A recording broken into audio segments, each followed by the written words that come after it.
Hello friends, and welcome to The Hanged Man in the Moon. If this is your first time here, welcome. Thank you for coming. I'm pleased to meet you. If you've been here before, thank you for returning. I'm truly honored. Friends, if you are a returning visitor, you probably already know that this is my mini-series, which is growing into a larger series that I called Back to Basics. Within my even larger series, which is my deep dive into the Thoth deck, the deck which is created by Lady Frida Harris and Harris-Crowley. And it's been an interesting ride. It's been an enlightening ride. It's gotten me more comfortable reading with the Thoth system. I've even started to really get a feel for what I would consider to be a Thoth deck and what I consider to not be a Thoth deck, which other people consider to be Thoth decks, if that makes sense. So I'm getting more discerning about what seems to be really Thoth-based. Just because a deck has pictures on it and they change, they go back to the original order of 8 being justice and 11 being strength does not make it a Thoth deck. Just like from the beginning. Just because they call one card the art card instead of temperance does not necessarily make it a Thoth deck.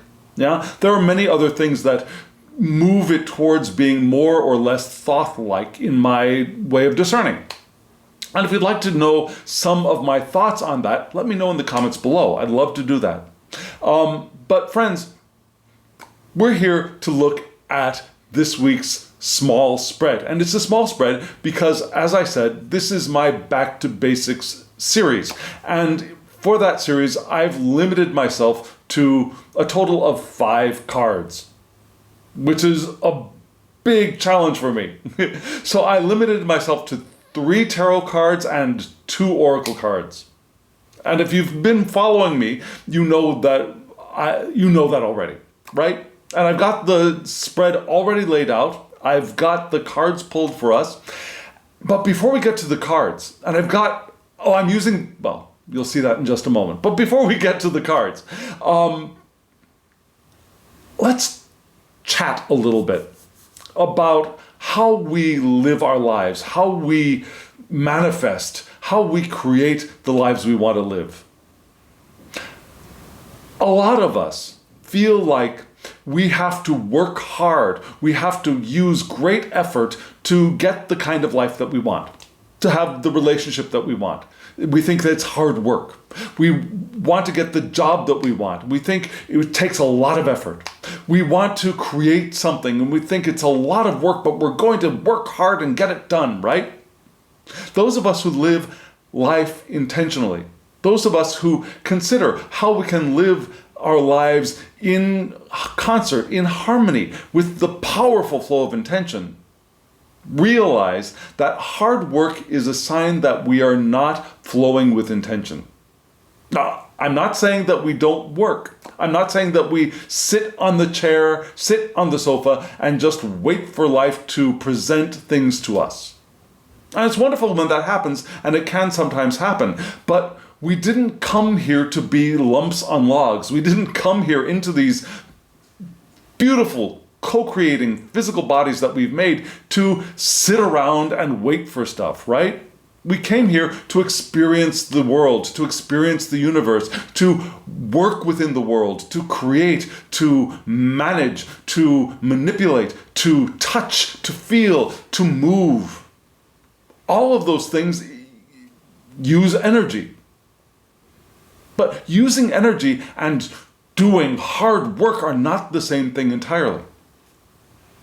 The way I learned it, the way I conceive of it, is yes, we open ourselves to the powerful flow of intention, and when we are happy, that's an indicator that we are open to the flow of intention. When we are angry and resistant and things seem hard, it means that we've closed ourselves off from full access to the power of intention.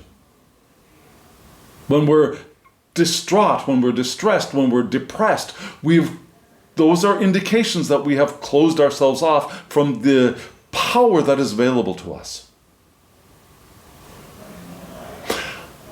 But sometimes we also think that, well, I've got to work hard. I've got to prove myself. I've got to make sure that everybody knows how hard I've worked to get the stuff that I've gotten and the stuff that I want to get. And so what we do, instead of flowing with intention, flowing with the powerful current of ourselves, we turn around and we try and move in the opposite direction. We try and work really hard, which moves us against the current and away from the stuff that we want, the experiences we want to have, the relationships we want to be in. When we work hard, when we struggle and strain, we're going against our own flow. Now, that doesn't mean that we don't use effort. For example, myself, I go to the gym and I exercise and I lift weights and I do all of that. But I don't consider that to be struggle and strain and hard work. I'm doing it for the pleasure, for the enjoyment of using my body. And when it does get to be struggle and strain and hard work, now that doesn't mean that I'm not using a lot of energy to lift a weight. That's different. Using a lot of energy to lift a weight and feeling satisfaction and joy even sometimes at doing that is one thing. Working hard and God, I wish I didn't have to do this and this is so... That's a very different thing. You get it? So, those of us who want to live our lives intentionally, those of us who want to take advantage of the powerful flow of intention, our intention, and all of the intention of all of those who are co-creating with us, know that the best way to move through life, to accomplish anything, is to open ourselves and enjoy the process. And when we find ourselves not enjoying the process, maybe take a break. Maybe get ourselves back in alignment with what we're doing and then go back and take another shot at it. And then when it starts feeling like it's hard work and it's a struggle, then take a break. Right? I do not believe that we came into these beautiful bodies that we are co-creating in this wonderful universe, abundant with resources and life and power and experience and joy and love and well-being and pure awareness, to make it difficult for ourselves. And yet we do. We do it all the time, right?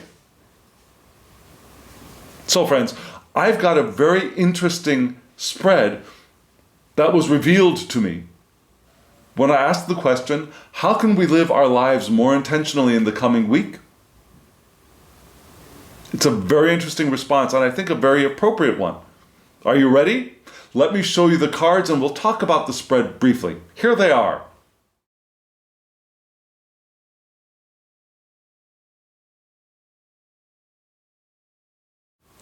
Friends, you just saw the spread. 3 cards on top. They're from the Tarot deck, which is a wonderful deck. It's called the Rosetta Tarot. I used it last week. And this is by a creator, M.M. Moline. My pronunciation is possibly off. Who also created the Liber Mundi... No. Okay, so this is the Rosetta Tarot, the Papyrus edition. The other deck, which I'm going to bring in next week, I think, is the Liber Mundi, Liber something. I'll put a title down here for you. I mentioned it in last week's video, but she's got a book that goes with that deck, and the title of the book and the title of the deck are slightly different. So, I'm confusing myself, I think. Or I'm not confusing myself, and I'm confusing myself about not confusing myself. Anyways, what you just saw were 3 cards on top from that wonderful deck, the Rosetta Tarot, the Papyrus edition. And if you want that deck, there will be a link in the description box below. And that gives us a nice 3-card positional spread. Positional meaning that each card is a response to a prompt or a question. And the first card that you saw on the left is responding to the prompt of what is the significance. So, how can we live our lives more intentionally in the coming week? That is the significant answer. The second card is the challenge, which could be either positive or negative. Positive being something that we're striving for, something we want to achieve. Negative being something that is an obstacle standing in our way. And then the third card is advice, right? And then I've got 2 oracle cards from a wonderful deck. I'll have a link to that deck in the description box below as well. That's the Oracle of the Radiant Sun. It's an astrologically based deck, and it works wonderfully with the Thoth Tarot, I believe, with any tarot that we're reading astrologically. I think it would work beautifully with the continental tarots, with the Tarot of the Holy Light, for example. Just saying. I did a whole year of deep dive into that deck just last year. So go check that out too if you want. So those 2 cards give us either advice in addition to the advice card that we got from the tarot, or they will sometimes recapitulate, sometimes they will redirect the answer or the information that we got from the 3 cards above, right? So I'm not sure how those 2 cards are going to be read yet. I have some sense, but we'll figure it out together. Okay, so what we're going to do now is we're going to look at the 3 cards on the top, and then we'll look at the 2 cards at the bottom, and we'll call it a day. Are you all ready? Here we go. Here are the 3 cards from the tarot.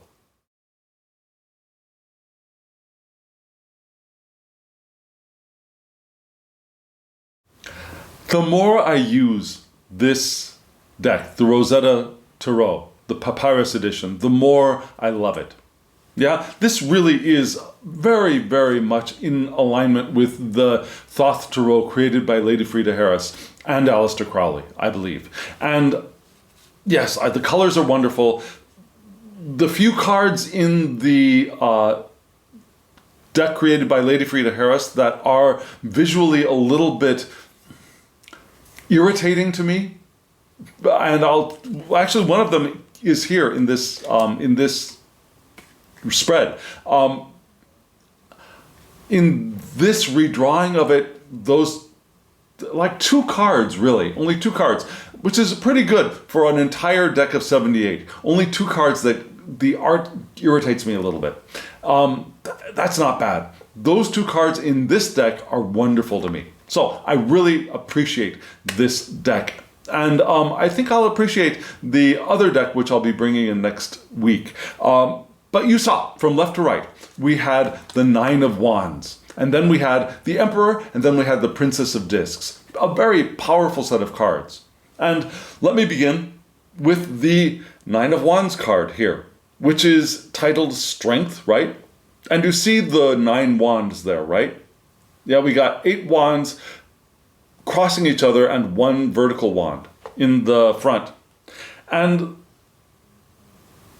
the artwork is very, very similar. Not exactly the same, but very, very similar to Lady Frida Harris's art. Now we got the moons at the top of those 8 scepters there. Now, Lady Frida Harris does not have a unicorn in hers, but that's okay. I like the unicorn here. Just because Lady Frida Harris didn't put a unicorn in her deck doesn't mean it can't be there, right?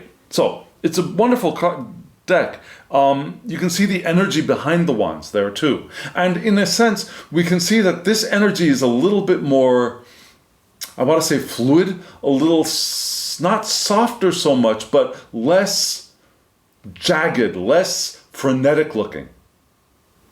When I say power, energy, I mean behind the wands, there's that red, glowy, well, it's not really a glow, it's red and yellow energy. You know, you see what I'm looking at, what I'm talking about? So this is a wonderful card. And you can see the association is the moon in Sagittarius. We see Sagittarius at the top, and at the very bottom, a little itty bitty crescent moon. So another thing I like about this deck is that the astrological associations are really clear on the cards, mostly. Now, the moon in Sagittarius, not a very easy, comfortable placement for me, personally, because I work with the traditional decans and triplicities. So this is different, but it is possible for someone to have their moon in Sagittarius, right? So if someone does have the moon in Sagittarius, what does that mean? Yeah, they have a passion for learning. They seek the truth about people and the world around them. They're truth seekers, and they'll get passionate about it because, well, it's a fire sign, right? It's a mutable fire. Sagittarius is mutable fire, so the moon going in there gives that emotional content, I think. It gives the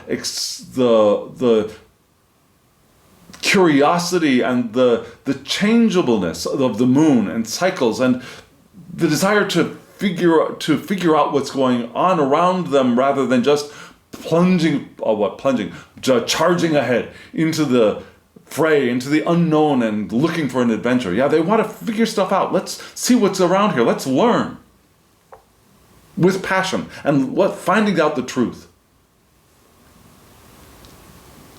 Cleaning it up and getting ready to move on. Now, Crowley points to the Nine of Wands and calls it or associates it with an Aikido master. Yeah, Aikido, not IKEA, Aikido, the martial art. Yeah, Aikido. And an Aikido master is one who is constantly moving. There are some martial arts where you get yourself grounded, rooted, planted, and then you respond. You're flexible, but you're grounded first. Yeah, I guess with Aikido, you're in a fluid state more. Yeah, it's a little bit more like in Korea Taekyon, perhaps, where the person is in constant gentle motion until the time to respond. Yeah? So that's the suggestion for the Strength card, according to Crowley. Constantly moving, redirecting movement. Something comes at you, you don't bang at it, you move it gently away.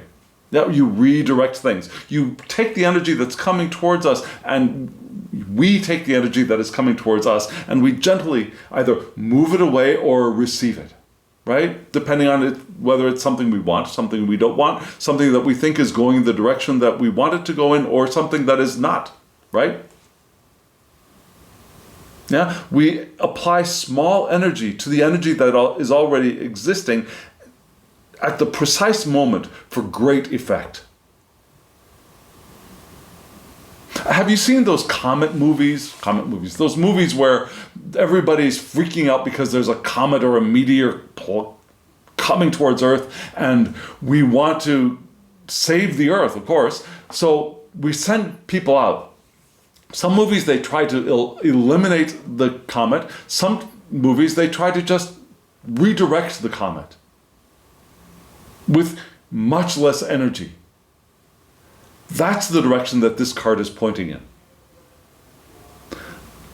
Little actions. And they could be, it doesn't have to be things like we're avoiding disaster. It could be little actions like giving someone a pat on the back before they do something. Yeah, giving a smile to a stranger in line. Those random small acts of kindness all add up and have great effect. And they help make us who we are. So here, we want to use small bits of energy at the right moment, in joy, in love, with the sense of well-being, not in fear, and just redirect things, encourage things, lift things up gently as they are rising, lift them up. If they're sinking, try to redirect them a little bit, rather than trying to grab them and drag them up. Yeah, we use small bits of energy to encourage, to redirect. We persevere and we move onwards towards our goal, I don't believe there's actually a goal. Yeah, there's no finish point to this race of our existence in this universe. I don't believe that. Now, there are milestones, there are points that we want to intersect with. Now, we want to have the relationship, we want to have the house, we want to have the job, experience the job. But those aren't finish lines. Those are points of experience and periods of experience on the course of a life that lasts through infinity. After we leave these bodies and move on, we're still living our lives. So there's no goal that we're going in, but there's a direction we're moving in, which is changeable. Yeah, we can change our mind about where we want to go and the things we want to experience. We have, I believe, free will. But this card helps us to keep in the stream of our powerful current of intention. And we want to release the burdens that we are carrying. And be vigilant. Vigilant about what? I would say that the most beneficial thing for us to be vigilant about is our emotional state.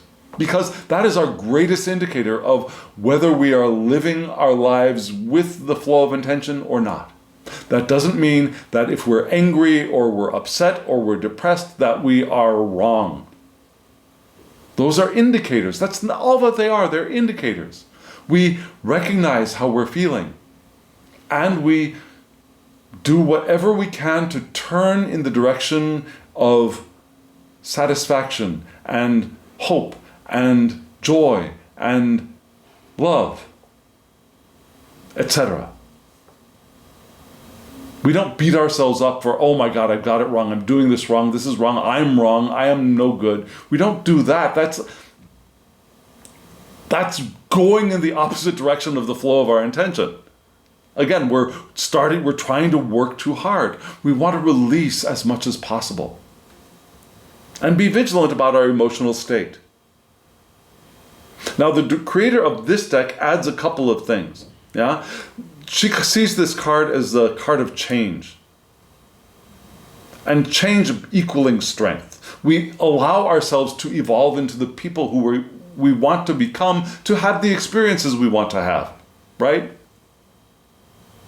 And that's what the unicorn up here is an indication of, that change and the purity of will.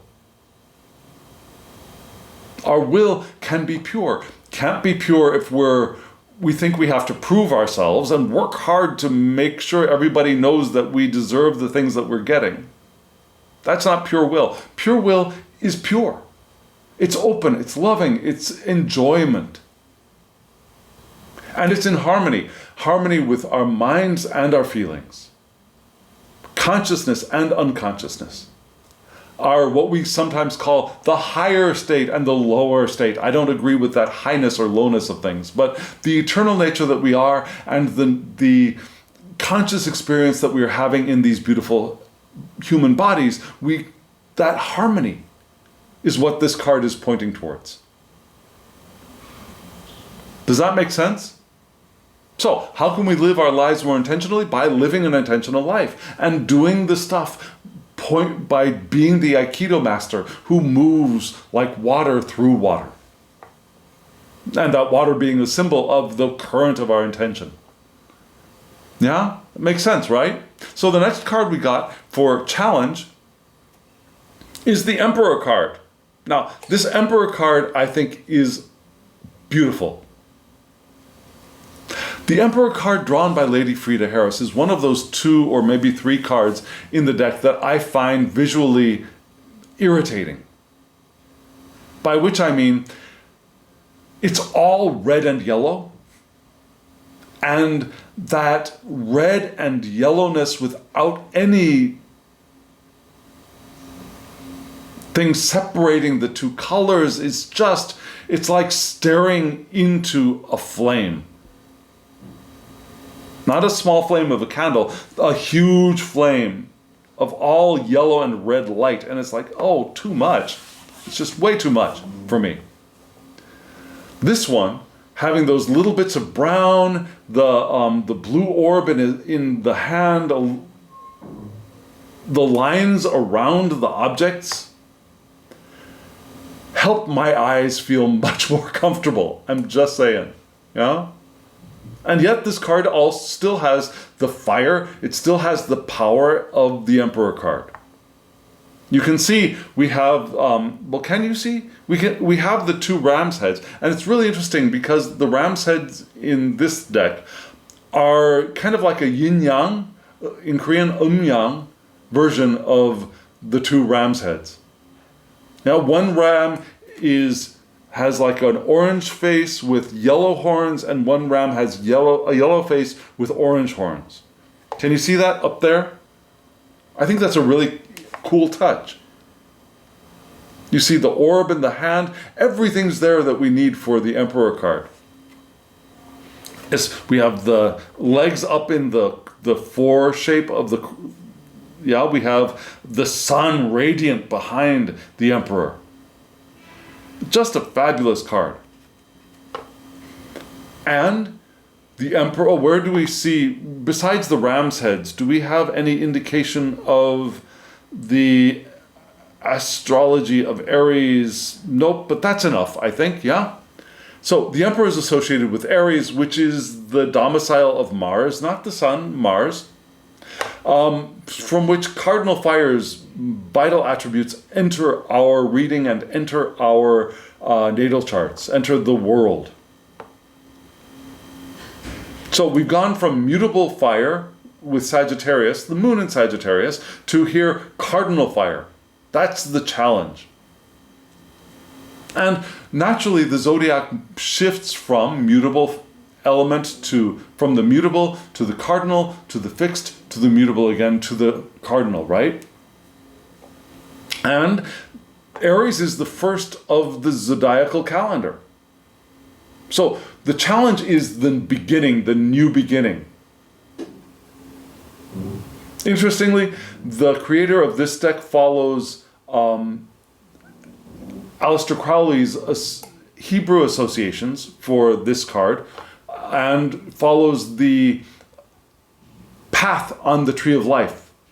Crowley switched the Emperor and the Star card in the Tree of Life. So the Emperor, which was towards the top of the Tree of Life, is down towards the bottom, and the Star card moves up.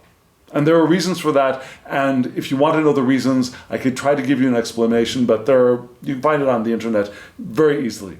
Excuse me. So, the creator of this deck follows Crowley's association of placing this card between Netzach and Yesod, between our victory and our foundation.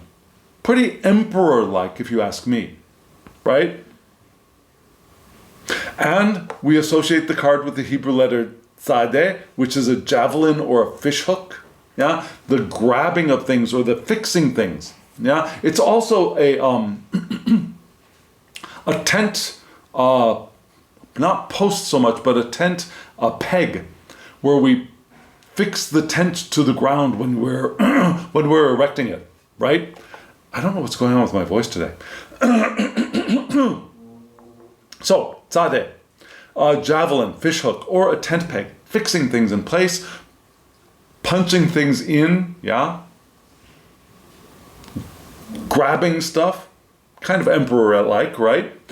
And we also have the rune Berkana, which looks like a bee. Yeah, tzadeh looks like a Y with a bent butt, with a bent tail, yeah? Berkana just looks like a bee, a very angular bee. And Berkana is the rune for new beginnings, fertility. It's a feminine, I mean, if you want to divide the runes into more masculine, feminine, and neutral, Berkana would be a very feminine rune of motherhood. That kind of fertility. And regeneration. And a love affair, which is interesting and will become interesting later on, but also birth, the birthing of things. So that rune gives a little bit of balance to the hyper-masculine aspect of this card. So what is it? We have energy and ambition, originality and vigor, according to Crowley. So the challenge is to have that energy. But be careful, we don't want to use it to work too hard. We want to use it to enjoy our experience in the world.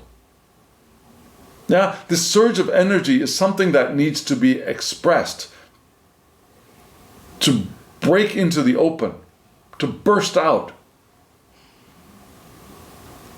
It's our individual power, our will, and our uniqueness. Because my will is different from your will, right? The way I will use my energy will be different from the way you use your energy.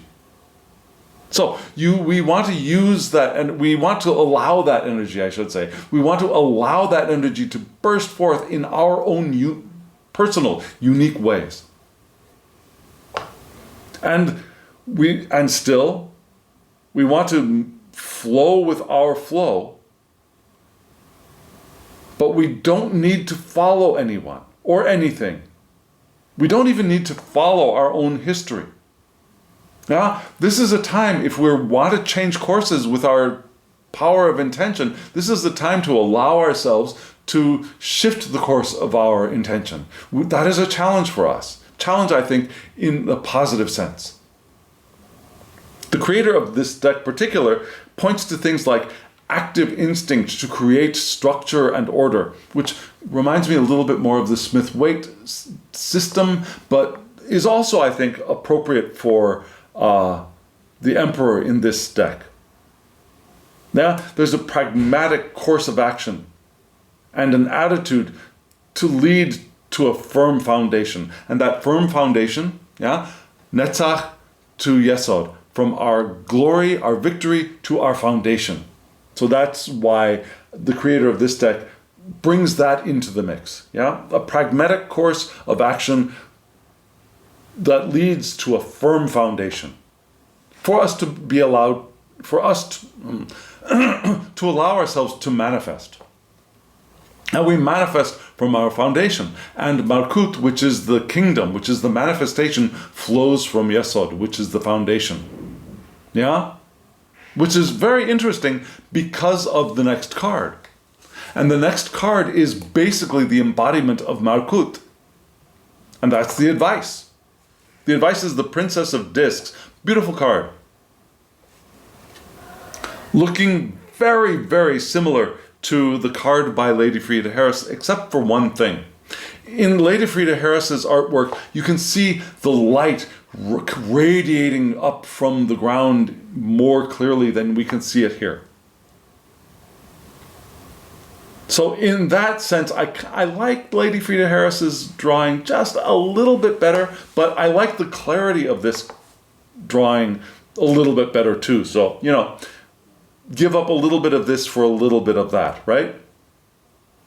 And the Princess of Discs, just like all of the court cards in the Harris-Crowley deck, are associated with hexagrams.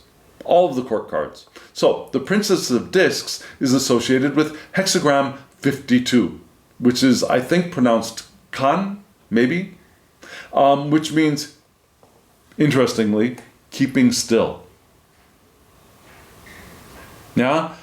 It's mountain over mountain. It's earth over earth. It's that keeping still. It's the body at rest. And here, the Princess of Discs reminds us or indicates that the current situation is pregnant with possibilities. The princess is getting ready to birth something. The princess is actually getting ready to birth the new cycle. So we have the ending of one lifestyle, but we recognize that the ending of one lifestyle is the beginning of another. That's what we're birthing. We're birthing our new life. And it could be dark, maybe. It could be the darkest hour before the dawn. Because everything moves from the dark to light, and then from the light to dark, right? So here, change is in progress. We see that idea. Something is getting ready to be birthed. That new thing, the new experience, our new lives even. And our new lives are, frankly, being birthed every moment of every day, whether we're aware of it or not. Whether we allow it to happen or we resist it from happening, it's still happening. So we want to check our own old patterns or our fixed habits or ways of thinking. What are the things that are preventing us from moving forward with the powerful flow of our intention? And you see this diamond. Do you see that diamond? Do you see that diamond? There's this, she's holding this staff, right? And at the bottom of the staff, there's this diamond-shaped object. Think of it as a crystal. And that crystal is her power wand cracking open the earth. And so according to the creator of this deck particular, she adds readiness to reveal creativity here. Now, giving birth, revealing our creativity, which echoes a little bit the creativity indicated in the Emperor card to me. Now, our active instinct to create structure and order, our individual power and will unleashed, originality, vigor, all of those creative aspects are ready to be revealed. And that's the advice. Be ready to allow that opening to happen.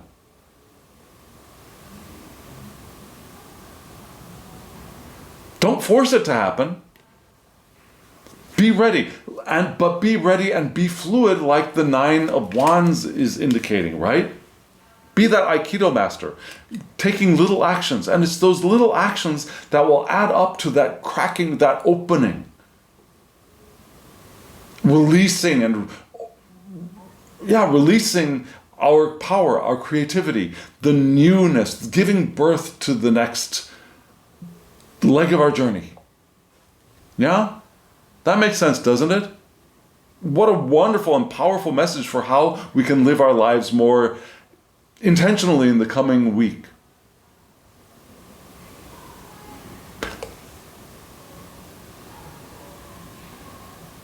Be fluid, be ready.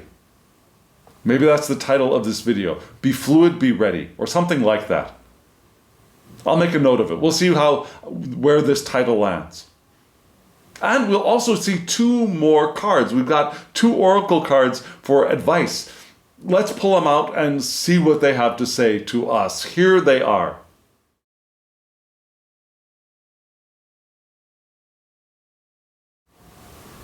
The two cards you saw from the oracle deck, the Oracle of the Radiant Sun, again, there's a link in the description box below, were from left to right, flirtation and practicality. Just from those titles, do you see a spectrum of potential there? In one direction, not end, but in one direction there's the flirtation, in the other direction there's practicality. Do you see, can you imagine that? So this seems like it's giving us a chance for some alchemy. And so maybe this is advice. Yeah? So here's the flirtation card. Beautiful card. You see a traveling minstrel there serenading a beautiful young heiress. Now the lute is a symbol of pleasure and loving.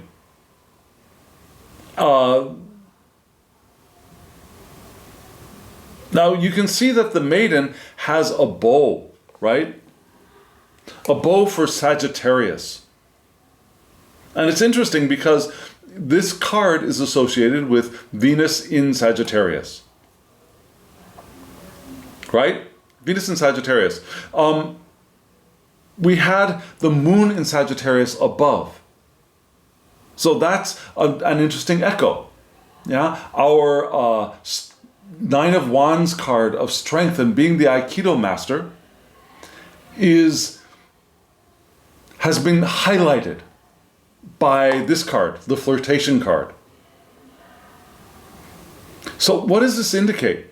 Yeah, for the creator of this deck, Venus in Sagittarius, the flirtation card is philosophical, fair, honest, true, loyal. People with this association, Venus and Sagittarius, are all of those things. They're philosophical, they're fair, they're honest, and they are loyal. They're true to their word, to people. But they also need freedom. Yeah? They're open and free-speaking about love. Yeah, Venus love, freedom of Sagittarius. But sometimes they can be too frank. There's a little bit of a danger here, right? Talking too frankly about love could be a problem. That's meaning that we need to dissemble. We don't need to wear a false mask. But we also don't have to be too we don't have to overshare, right? Have you ever known anybody who just says everything, whether it's an appropriate time or an inappropriate time, whether the person is someone who is happy to and is interested in hearing that, or the person is not? They overshare. Yeah, we don't want to overshare especially in the realm of love, according to this card. And we have an attraction to worldly linen. I like linen, but that's not what I'm trying to say. Attraction to worldly, learned, and wise people. I do. I certainly feel that. So we have a flirtation for adventure, flirtation for a relationship with someone, perhaps even someone who is far away in a foreign country, someone who's from a foreign country, someone who is from afar. Which is why that Berkana rune up there in the Emperor card reminded me of this card. Yeah, flirtation for a relationship. Yeah, we had Berkana being a symbol for a love affair. Here we have a flirtation for a relationship. So maybe there's a potential for love with someone from afar if you are single, or that afarness can also be psychological, emotional. Now, maybe there's some distance there between partners who are already existing, who are already in relationship. But we'll see. That's just something to put out there to maybe there's something around that for you, maybe not.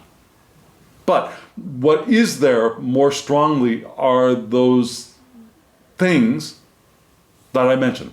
Yeah, the fairness, the honesty, the loyalty, the need for freedom, and the caution not to overshare about your needs, desires in the area of love. There are times to hold your cards to your chest. Right? And that's paired with the card for practicality. So we have flirtation and practicality. This is an interesting card here. Yeah? We see order and practicality with the ruler and servants of a fiefdom, perhaps. Now there's pattern here, right? The pattern down here, there at the bottom. With worker bees and the moon lotus flowers for honey. So we have gathering of honey, but there's also fertility here in this card, right? There's order, there's practicality with the scene above, the pastoral scene of Lord giving direction to his, her, or their servants, plus the worker bees below and the fertility of gathering gathering pollen to use as a worker bee would do, right? To create fertility and to eat. So this is the moon in Capricorn. And we have the moon again in Sagittarius above. So we have the Sagittarius element emphasized here, and we have the moon emphasized here. which reminds us that the moon in Sagittarius for the Nine of Wands is an important card. But what is this one? Whereas flirtation is the need for freedom and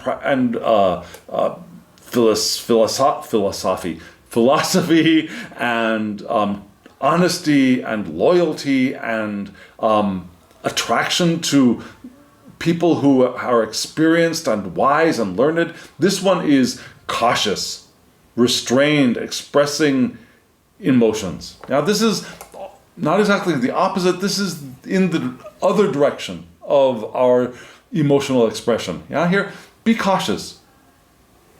Be restrained. Seek practical and material answers to things, like a good Capricorn would do. Take care about how we are perceived. Now, Capricorns are all about climbing the mountain to reach the top, right? And part of that is how they are perceived by others. So we want to do that. And we want to hold our feelings in check, rather than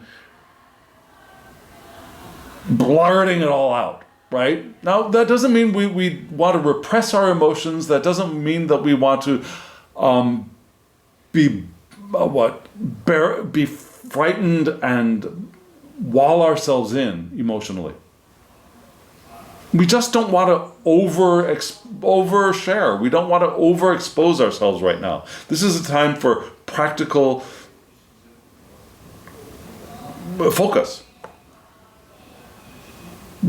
And we have this, when we think of our emotions and this card, we have an emotional need for recognition from others, which could be good or bad. It could be to our benefit because we'll do the things that we want to be recognized for. But it could also be a little bit needy, so we want to be careful of that. We might be brought before the public eye and enjoy that, which would be wonderful. We have organizational skills which will bring success. Our diligence brings achievement. Diligence, organization are not the same as turning upstream, going against the flow of intention and doing hard work, efforting, making it work, doing everything. We can organize joyfully, enjoying the organization of things. We can enjoy doing the things that we're doing regularly. We can be diligent and happy at the same time. It's possible. That's what this card, I think, is pointing towards. So these two cards together are what? Enjoy who we are. Enjoy our desire for freedom. But also keep diligent. Keep doing the stuff. Don't overshare. While we might flirt with maybe a romantic partner, we might flirt with somebody from afar, we might flirt with, it could be romantically, sexually, or platonically flirt with somebody who we are attracted to. Doesn't necessarily mean we want to smash, as they say. It could be that we are attracted to somebody who is learned and, worldly on an mental and emotional level without being romantic or sexual. Yeah?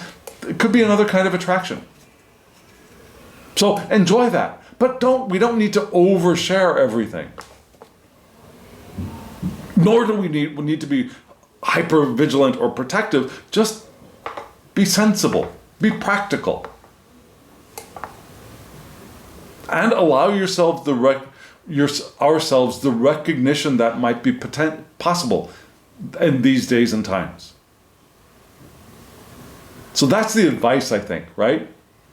Enjoy the stuff that is possible. We've got some ideas of where those places of enjoyment might be. We also might enjoy allowing ourselves to organize and be diligent. Can you do that? If you can, let me know in the comments below. If that seems impossible, let me know in the comments below. Maybe we can talk about it.